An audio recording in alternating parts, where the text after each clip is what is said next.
اور اللہ تعالیٰ نے آگے مصارف ذکر فرمایا اور سب سے پہلے قریبی رشتہ داروں کا ذکر فرمایا، اور قریبی رشتہ داروں کا اس لیے ذکر فرمایا کہ اس میں دوہرا ثواب ہے۔ حضور نے فرمایا ایک تو صلہ رحمی کا ثواب ہے اور ایک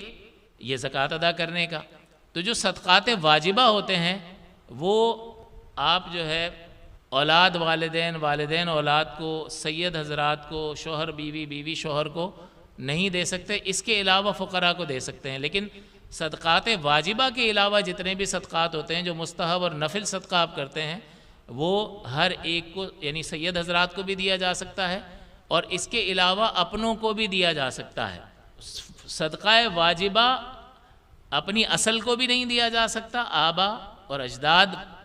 اور اپنی فرع یعنی اپنی شاخ کو بھی نہیں دیا جا سکتا، یعنی اپنی اولاد کو اور سید حضرات کو نہیں دیا جا سکتا۔ اس کے علاوہ فقراء میں خرچ کیا جائے گا، اور ظاہر ہے جو غنی ہیں ان کو بھی نہیں دیا جائے گا، اور نفل اور مستحب صدقات جو ہے وہ ہر ایک کو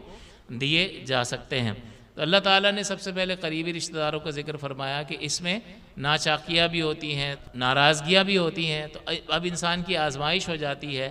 کہ وہ اللہ کے حکم کو مقدم رکھتے ہوئے، چاہے وہ بھائی اس کو کتنا ہی برا لگتا ہے، لیکن اگر وہ اللہ کے حکم کو مقدم رکھتا ہے تو وہ اللہ کے حکم کی پرواہ کرتے ہوئے اس بھائی کو دے گا جس سے یہ ناراض ہے، کیونکہ اس میں اس کے لیے دوہرا اجر ہے، حضور نے فرمایا۔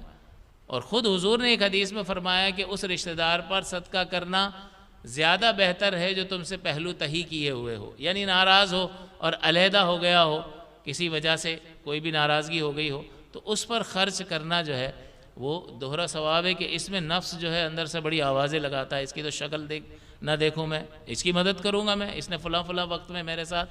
فلاں کام کیا تھا، اب تو میں بالکل معاف نہیں کروں گا۔ اللہ تعالیٰ فرماتا ہے قربا، قریبی رشتہ داروں کو تو دوہرا اجر ہے اس پر۔ اس میں اپنی آزمائش بھی ہو جاتی ہے کہ نفس کی بات مانتا ہے یا اللہ تبارک و تعالیٰ کے حکم کو